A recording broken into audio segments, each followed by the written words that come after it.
Oi, gente, eu sou Ana Carolina Praça, psicóloga infantil e escolar. Tenho gravado alguns vídeos aqui em parceria com o projeto A Chave da Questão nesse período de pandemia, de isolamento, de quarentena.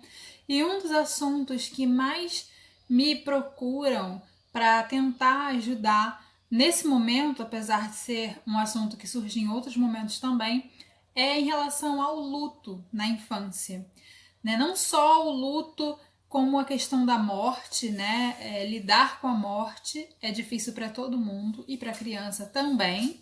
Mas eu incluiria aí também o luto como a perda de uma forma geral, né? A perda da rotina, a perda dos brinquedos que, né, às vezes a família incentiva a doação, a perda do amigo que mudou da escola, enfim, as perdas de uma forma geral, a perda da perspectiva mesmo, né, de vou concluir tal série na escola e de repente não vai mais, né? Porque a família optou por retirar a criança da escola, como muitas têm feito. Ou, enfim, a perda de uma forma geral. A perda no sentido de algo concreto, né? E aí, inclusive, da morte, né? Que é a perda permanente, e a perda também no sentido abstrato. E aí, nesse sentido abstrato, eu gostaria de incluir a notícia das mortes de pessoas desconhecidas, que tem sido muito comum hoje em dia, por mais que a família tome cuidado para a criança não ter acesso a algum tipo de informação, ou para as famílias que julgam que tudo bem a criança ter acesso, e isso aí vai de família para família, não tem uma regra, né? Mas a criança vai sempre ficar sabendo, né? Vai ter acesso a essa notícia de alguma forma, seja ouvindo um comentário, né, numa mesa de almoço, enfim, ou a própria notícia. A criança sempre vai ter acesso a essa notícia. E sendo de uma pessoa conhecida, ela não vai ter a questão concreta ali da morte, mas ela vai ter a sensação abstrata da morte, como nós. Que a gente fala isso, eu gosto de ressaltar que a criança sente, passa e observa igual ao adulto. A única diferença é o repertório que a gente já tem para lidar com algumas situações e que a criança ainda não tem. A criança pode vir a se desenvolver da forma dela, sem o adulto de repente conversar a respeito, como muitos de nós, né, acabou se desenvolvendo e crescendo sem ter algumas conversas, acesso a alguns assuntos na nossa infância. Mas o que a gente entende hoje como mais saudável e mais indicado é que os adultos do entorno da criança, os cuidadores de uma forma geral, tenham esse tipo de conversa com a criança.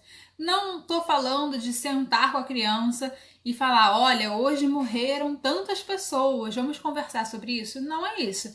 Mas é notando que a criança está vendo ali ou a notícia propriamente dita da morte, sejam de desconhecidos ou de conhecidos, né? Ou então se ela não está ouvindo a notícia, mas ela está ali no meio do luto das outras pessoas, né? Porque quando às vezes algum parente morre, a família demora ainda a conversar com a criança sobre aquilo, mas antes de conversar com a criança já está no luto, né? Porque está toda a família no sentimento de luto e a criança inserida ali vai vivenciar isso também. Então é importante sim conversar com a criança sobre o que aconteceu.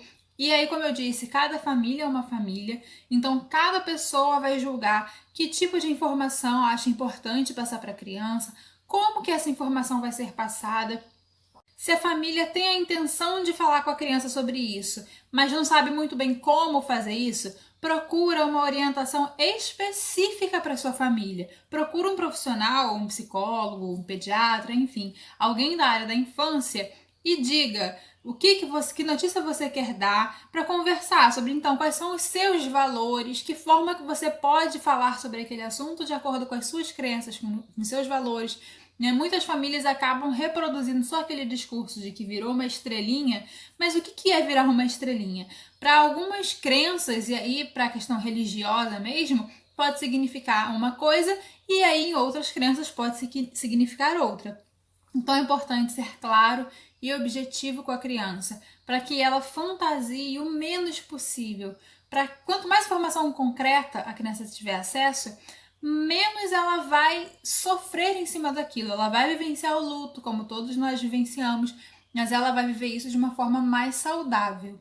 E o mais importante, não precisa demonstrar ser forte o tempo todo. Se você tá triste, se você tá sofrendo, não tem problema a criança ter acesso a isso. Isso é, inclusive, parte do processo educativo de falar sobre o luto, que é falar que é normal sofrer, que tudo bem chorar, que vocês vão sentir faltas juntos, né? E tudo bem. E um consola o outro e um vai ajudar o outro a passar por essa fase. Então não precisa se cobrar de se sentir forte para poder conversar com a criança sobre aquilo.